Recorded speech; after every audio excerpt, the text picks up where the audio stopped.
আসসালামু আলাইকুম। স্পোর্ট গুঞ্জনে আমি শরীফুল ইসলাম। ইত্তিহাদের পর্ব শেষ করে এতদিন অপেক্ষার শেষ প্রহর গুনতে আজ রাত ২টার সময় সান্তিয়াগো বার্নাব্যুতে ম্যান সিটি ভার্সেস রিয়াল মাদ্রিদের খেলা হতে যাচ্ছে। পরিসংখ্যান অনুযায়ী দুই দলের কোচই বলেছে আমাদের জন্য এই জেতাটা খুবই টাফ হবে। যদিও পেপ গার্দিওলা বলেছে যে সান্তিয়াগো বার্নাব্যুতে রিয়াল মাদ্রিদের বিপক্ষে আমাদের খেলা, আমরা ওখানে জেতার সর্বোচ্চ পার্সেন্ট হচ্ছে 1%। এবং অন্যদিকে আনচেলত্তি বলেছেন যে আমাদেরও ম্যান সিটির সাথে নিজের মাঠে জেতাও খুবই টাফ। মনে করতে হবে যে আমরা সমঝোতায় আছি। আসলে ওই ১ গোলে এগিয়ে থাকাটা সেরকম এগিয়ে থাকা মনে করতেছেন না আনচেলত্তি। এটা খুবই স্বাভাবিক। কেননা লুকাস ভাস্কাস নেই। ডিফেন্ডিং এ যারা খেলতেছে, ডিফেন্ডিং এ রুডিগার নেই।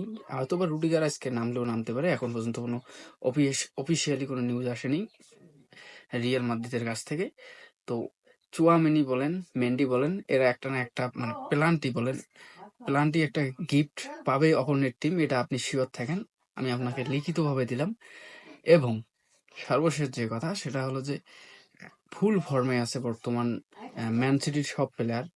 যার কথাই বলেন না কেন, আর্লিং হাল্যান্ড বলেন, ফিল ফোডেন বলেন, সাবিনহো বলেন, কেভিন ডি ব্রুইনে বলেন, সবাই তারা অনেক ভালো ফর্মে আছে বর্তমানে। খেলার দিক থেকে বলেন, পারফর্মের দিক থেকে বলেন, সব দিক থেকে তারা বর্তমানে গিয়েছে। গত ম্যাচে তারা অপোনেন্ট টিমকে ৪-০ গোলে তারা উইন করেছে ইংলিশ প্রিমিয়ার লিগে। তো সব দিক থেকে বিবেচনা করে একজন কোচ এমনি একটা কথা বলে না, সব দিক থেকে বিবেচনা করে একটি কথা বলে। রিয়াল মাদ্রিদের যে সমস্যা সেটা হলো যে পার্মানেন্ট যারা খেলোয়াড় তারা সবাই আছে বর্তমান মাঠের বাইরে। তো এইখান থেকে যে বিষয়, এই ম্যাচটা জেতা আসলে খুবই টাফ হবে পরিসংখ্যান অনুযায়ী।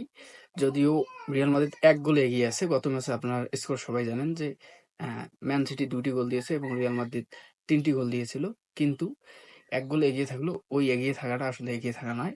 কেননা ডিফেন্ডিং এর যে সমস্যা, এই সমস্যার কারণে আসলে ৪টি-৩টি গোল খাওয়া খুবই স্বাভাবিক। কারণ এর আগে তারা প্রতিপক্ষ যে টিমেই থাকুক না কেন, তারা আসলে ২-৪টে গোল বলেন বা ওই পেনাল্টি বলেন, সর্বশেষ যে ম্যাচগুলো তারা গিফট করেছে অন্য টিমকে। তো এই পর্যায়ে অনুযায়ী আনচেলত্তি আসলে একটি হতাশায় ভুগতেছে।